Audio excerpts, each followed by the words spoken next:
Noong 2015, dalawang matandang mag-asawa ang magkatabing nakaupo. Kumakain sila sa isang plato ng pagkain sa gilid ng kanilang tahanan.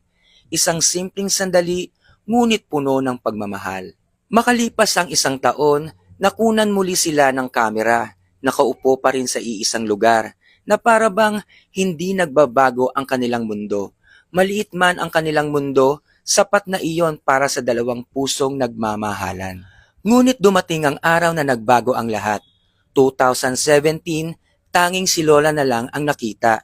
Nakaupo sa iisang upuan, nakatingin sa harapan at nag-iisa. Wala na si Lolo sa tabi niya.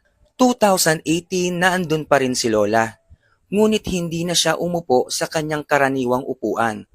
Naupo siya sa harap ng kalahating saradong pinto ng bahay na para bang naghihintay siya sa isang taong hindi na muling babalik. Noong 2020 naman, bumalik ang lola sa kanyang karaniwang upuan. Nakaupo at nag-iisip. Inalalayan niya ang kanyang baba gamit ang kanyang kulubot na kamay. Ang kanyang mga mata ay tila ba naghihintay sa isang tao na hindi na muling babalik pa. Lumipas muli ang isang taon, ang kanyang katawan ay lalong humina. Ang kanyang mga hakbang ay hindi na matatag. Para bang isa na lamang siyang anino ng kanyang nakaraan, nakakapit pa rin sa mga alaala.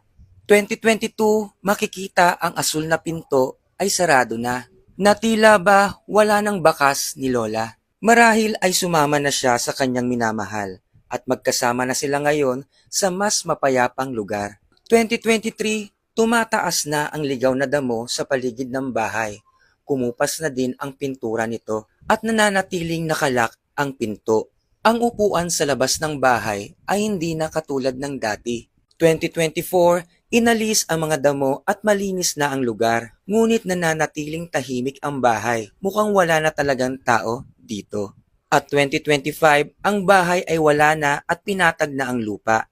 Tanging alaala na lang ng dalawang mag-asawang nagmamahalan ang naiwan at sa bandang huli, magkasama na rin sila. Ang kwento nila ay nakunan sa Google Map, isang patunay na kahit mahirap ka lang, hindi hadlang ang pagmamahal sa isa't isa. At kahit may naunang nagpaalam sa kanilang dalawa, sa bandang huli, sila pa rin ang magkasama.